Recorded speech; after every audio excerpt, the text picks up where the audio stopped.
Friends, ఇప్పుడే అందిన వార్త. కాంగ్రెస్ ఎమ్మెల్యే మంత్రికి ప్రమాదం, ఆసుపత్రికి తరలింపు, కన్నుమూత అంటూ లేటెస్ట్ అప్డేట్ అయితే అందించారండి. ఆ వివరాలు ఏంటనేది వీడియో రూపంలో తెలుసుకుందాం.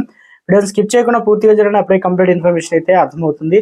మీలో ఇంకెవరైనా సరే మన ఛానల్ సబ్స్క్రైబ్ చేయకుండా వీడియో వస్తున్నట్లయితే దయచేసి మన ఛానల్ సబ్స్క్రైబ్ చేసుకోండి. మీరు సబ్స్క్రైబ్ చేసుకోవడం వల్ల ఇటువంటి లేటెస్ట్ అప్డేట్ అందరికంటే ముందుగానే అందించడం జరుగుతుంది. అదేవిధంగా చాలా మంది చూస్తున్నారు కానీ లైక్ చేయడం మర్చిపోతున్నారండి. దయచేసి లైక్ చేయండి. మీరు లైక్ చేయడం వల్ల ఇన్ఫర్మేషన్ అనేది మరింత మందికి సమాచారం అనేది రీచ్ అవుతుంది. ఇక లేట్ చేయకుండా వీళ్ళకి అయితే వెళ్ళిపోదాం. కాంగ్రెస్ సీనియర్ నేత ఆరిఫ్ అఖిల్ కన్నుమూశారన్నమాట. మధ్యప్రదేశ్ లో ఆయనకు మంచి పేరు ఉంది. ఆయన గత కొంతకాలం అనారోగ్యంతో బాధపడుతున్నారు. ఆరిఫ్ భోపాల్ నార్త్ అసెంబ్లీ స్థానం నుంచి 6 సార్లుగా ఎమ్మెల్యేగా గెలిచారు. అదే సమయంలో అతను 2 సార్లు మధ్యప్రదేశ్ లో మంత్రిగా కూడా పనిచేశారు. మైనారిటీ సంక్షేమం, జైళ్ల ఆహార శాఖ బాధ్యతలు కూడా ఆయన నిర్వర్తించారు.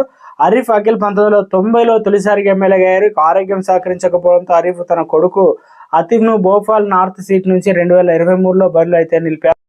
అతీఫ్ భారీ మెజారిటీతో గెలుపొందారు. 1984లో భోపాల్లో జరిగిన యూనియన్ కార్బైడ్ గ్యాస్ లీక్ ఘటన తర్వాత ఆరిఫ్ ప్రజల్లోకి తన ఇమేజ్ పెరిగింది. ఫ్యాక్టరీకి కొంత దూరంలో ఆరిఫ్ నగర్ అనేటువంటి పట్టణాన్ని కూడా స్థాపించారు. గ్యాస్ దుర్ఘటన బాధితులు వారి కుటుంబాలను ఈ స్థలంలో స్థిరపడ్డాయి. అయితే కాంగ్రెస్ ప్రభుత్వంలో మంత్రిగా ఉంటూ గ్యాస్ దుర్ఘటన నష్టపోయిన ప్రజలకు నష్టపరిహారం అందించేందుకు ఆయన ఎంతో కృషి చేశారు.